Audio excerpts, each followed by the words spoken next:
জীবনের উদ্দেশ্য ফিক্স করো। জীবনের উদ্দেশ্য একটাই, জান্নাত। জান্নাত পাওয়ার জন্য যা করা দরকার তাই করতে হবে। কোরআন হাদিস মেনে চলা থেকে শুরু করে আমল করা, আদব আখলাক সবকিছু এর মধ্যে চলে আসবে। ইনশাআল্লাহ আল্লাহ পাক তোমাকে পথ দেখাবেন। আগে তুমি জীবনের উদ্দেশ্য ফিক্স করো। জীবনের উদ্দেশ্য ফিক্স করো। জীবনের উদ্দেশ্য একটাই, জান্নাত। জান্নাত পাওয়ার জন্য যা করা দরকার তাই করতে হবে। কোরআন হাদিস মেনে চলা থেকে শুরু করে আমল করা, আদব আখলাক সবকিছু এর মধ্যে চলে আসবে। ইনশাআল্লাহ আল্লাহ পাক তোমাকে পথ দেখাবেন। আগে তুমি জীবনের উদ্দেশ্য ফিক্স করো। জীবনের উদ্দেশ্য ফিক্স করো। জীবনের উদ্দেশ্য একটাই, জান্নাত। জান্নাত পাওয়ার জন্য যা করা দরকার তাই করতে হবে।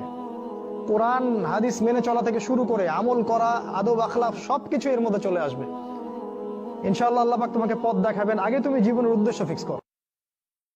জীবনের উদ্দেশ্য ফিক্স করো। জীবনের উদ্দেশ্য একটাই, জান্নাত। জান্নাত পাওয়ার জন্য যা করা